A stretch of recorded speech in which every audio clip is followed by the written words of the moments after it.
Bonjour à toutes et à tous et bienvenue dans votre émission Métiers du goût, le journal web TV de la Confédération Générale de l'Alimentation en détail, appelé aussi CGAD, que vous pouvez retrouver en replay sur l'ensemble des réseaux. Alors nous vous adressons nos meilleurs vœux pour cette nouvelle année en vous souhaitant qu'elle soit riche de saveurs et de bon goût grâce à vos commerces alimentaires de proximité. En septembre dernier, nous assistions à la remise des trophées des Rabelais des jeunes talents de la gastronomie.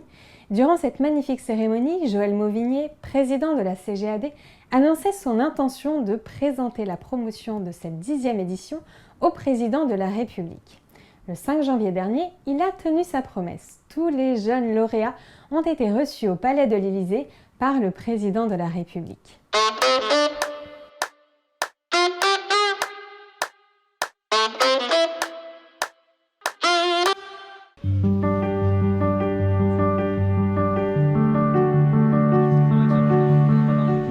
Ça représente tout simplement une reconnaissance vis-à-vis de la jeunesse, ces futurs salariés d'entreprise, futurs chefs d'entreprise. Et je crois qu'après le protocole de la remise des prix des Rabelais, venir à la cérémonie officielle en présence du président de la République dans cette salle des fêtes de l'Élysée, c'est des moments mémorables pour eux. Je suis impressionnée. C'est vraiment pas tous les jours qu'on peut venir ici, surtout pour manger la galette avec le président, c'est vraiment très sympa, un peu stressé quand même. Je me sens bien, je suis contente, c'est une belle opportunité, une chance d'être là aujourd'hui. C'est la première fois que je viens à l'Élysée. Un petit peu stressé, je pense.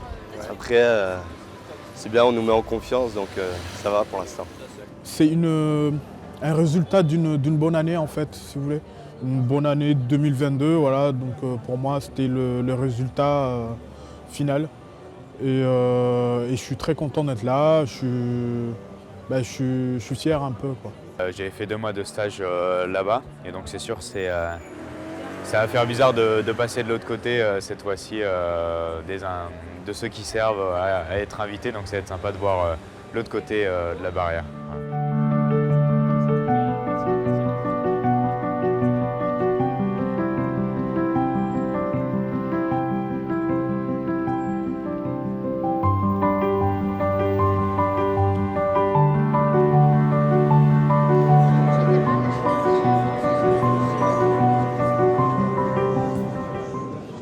Cher Joël Mauvigné, vous le savez, c'est grâce à votre action en tant que président de la CGAD, à celle de vos présidents de fédération, celle de vos entreprises, que nous arriverons ensemble à faire grandir notre artisanat et à attirer toujours plus de vocation et d'engagés derrière cette excellence. Et donc je tiens à féliciter pour leur parcours ces nombreux jeunes talents que vous avez récompensés, qui sont parmi nous, boulangers, pâtissiers, chocolatiers, glaciers, épiciers, crémiers fromagers, charcutiers traiteurs, cavistes, poissonniers, primeurs, cuisiniers serveurs, brasseurs, bouchers. Avec vos 13 spécialités, vous portez bonheur à la table française. C'est ça l'identité de la France. C'est un savoir-faire constamment en mouvement qui s'enracine dans nos territoires et nos traditions, mais qui est aussi le fruit d'une audace, d'un engagement des jeunes, d'un savoir-faire qui est passé de main en main et que vous perpétuez. Et donc merci pour cela et félicitations à tous.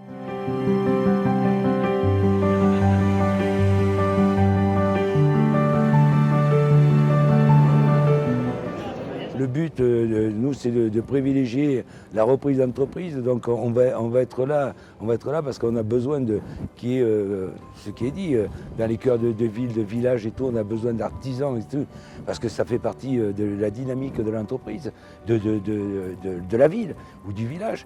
Donc on sera là, on va continuer à faire du lobbying. Je dis à la jeunesse, croyez déjà en vous, hein, et nous, on va essayer de faire le nécessaire. À cette occasion, le chef de l'État a également rappelé son attachement envers l'ensemble des professionnels des métiers de bouche et son soutien face aux difficultés qu'ils rencontrent avec la crise de l'énergie.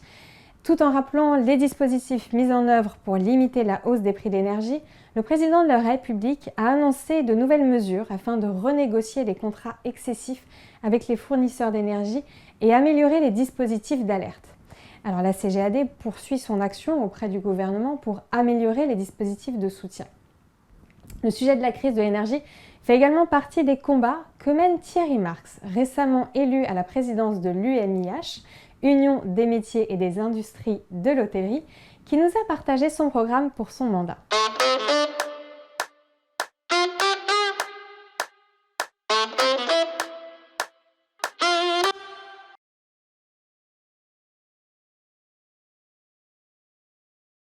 L'intérêt d'une confédération comme l'UMI, c'est une structure ancienne, 80 ans.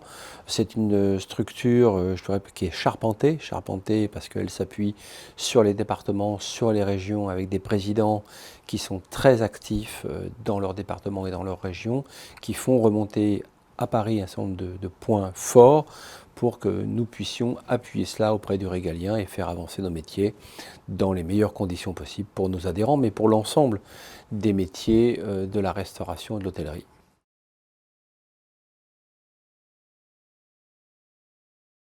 Mon rôle en tant que président, il est d'abord de respecter mon programme. J'ai posé un programme très clair en 3 points.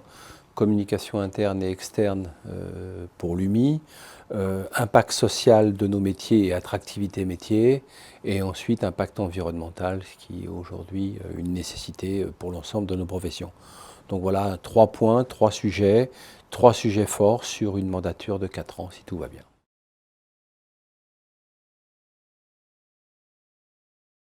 Chantier prioritaire au sein du chantier de l'UMI, c'est la communication interne et externe et l'attractivité métier. Ça, c'est un point essentiel.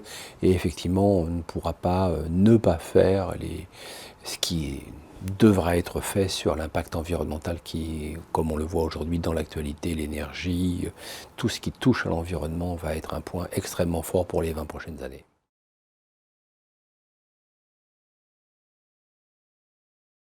C'est la représentativité. Toutes ces personnes appartiennent à cette grande famille de l'alimentation et à cette famille de la gastronomie, de l'hôtellerie et du lien social, parce qu'on est tous liés les uns aux autres. Donc effectivement, la CGAD représente tout ça pour moi, et donc c'est un acteur fort et avec lequel on doit travailler.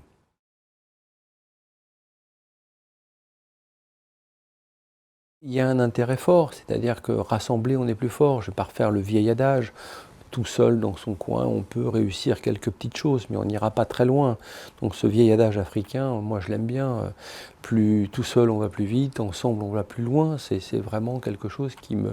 Donc il faut rassembler autour de valeurs saines, et moi la valeur saine, elle est sur l'impact social et l'impact environnemental. C'est ça qui fait notre lien social du vivant. On est dans le monde du vivant, hein. On n'est pas dans un monde digitalisé, c'est pas un vrai monde ça. Le vrai monde c'est le monde du vivant, c'est le monde du lien social, c'est le monde de l'écoute, c'est le monde de la parole, c'est le monde du beau et du bon, et surtout du bon d'ailleurs, et de définir ensemble ce qui est bon. Et là on peut parler d'une même voix pour aller vers ce qui est bon. Je vous propose à présent d'inaugurer votre nouvel agenda pour y noter les dates des événements à venir.